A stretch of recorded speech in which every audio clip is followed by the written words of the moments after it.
Unfortunately, or fortunately depending on your perspective, her surprise didn't last for long, as her whole body seemed to shift, that blank, featureless face turning to regard him. "This one thinks you're playing a dangerous game, Mark," she said, her voice dropping to a sultry, liquid cadence that sent a shiver racing down his spine. "This one's tried to play the lady, but there's a limit to that." There she was again. Gone was the surprised and tired young woman, and in her place was the alien femme fatale he'd met at the docks.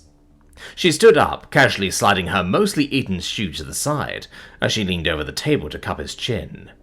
"A limit you seem intent on crossing." He swallowed. "What can I say? I'm precocious."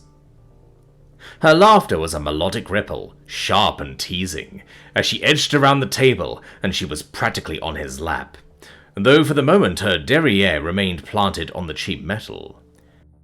"That you are," she murmured, her surprisingly warm gloved hand moving down to brush against his chest, her visor watching him for a reaction, as if waiting for him to pull back, to ask her to stop. He didn't. And while he couldn't exactly gauge her mood from her featureless face, he certainly felt the thrill of excitement that went through her as her exploration became more enthusiastic. "This one is beginning to think there may well have been some truth to those hypernet rumors after all." Her hand slid lower, grazing his stomach, her gel vibrating faintly against him. "You humans really are satiric." The word she used wasn't literally satiric, even if that was what he mentally translated it to in Shill. Rather, the word was analogous to a creature that shared similar traits to what a satyr was on Earth. More to the point, it also meant, well, slutty. For a guy. And while it was hardly the most romantic of statements for anyone to make, that was a minor detail as he stood up, feeling her surprisingly strong legs wrap around him as he went in for a... "Ah." He paused as he stared into the very featureless blue mass of her face. "I take it you guys don't kiss?" He heard and felt her amusement through their point of contact. "Oh no, this one very much can." As he watched, a pair of smirking lips formed amidst the gel of her face. Plump, pouty, and as blue as the rest of her body. "We're actually quite good at it." Then she kissed him. He hadn't really known what to expect an Ulnus to feel like under their suit. While he'd certainly done a quick internet search to find out if they were, well, compatible before he planned out this evening, he hadn't done anything beyond finding out confirmation that they were. He'd wanted to discover the details for himself, after all. And in the moment, he was finding it to be as fascinating and gratifying as he'd hoped. Rather than cold and slimy, her lips were warm, soft, and impossibly smooth, molding against his with casual ease. Jelly really was the best descriptor for the sensation. Not entirely liquid, but not entirely solid either. Then she deepened the kiss, as... was that a tongue? Slipped between them, probing the inside of his mouth hungrily. His tongue responded in kind, seeking out the invader, and dueling with it as the two alien organs clashed. To his surprise, he found she was quite without... flavor.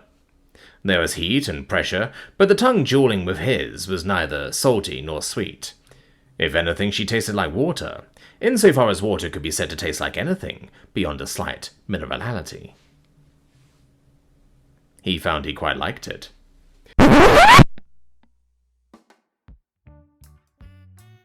Cheerow! Attention, humans. This is Scifi of the Natasha Warband. Unfortunately, my hack has forbidden me from eating Net Narrator and taking his name. However, we have come to an arrangement. In accordance with our negotiations with Net Narrator, I am required to make the following announcement for him. Dark Mother! Why couldn't Raikishi have done this? Since this chapter features content not allowed on YouTube, it has been abridged, but if you're a supporter on Patreon with the Space Commando tier, or a YouTube member, you can watch the full unabridged version on Patreon, or on the members-only channels on the community Discord, which all of you should join, if you haven't done so already. If you wish to support NetNarrator in other ways, you can also like, comment and subscribe to help NetNarrator in the algorithm. And if you want to, you can also send him and his cats gifts via phone, using the link in the description below. Now that is done, NetNarrator, you will tell me more about this Killer Kush.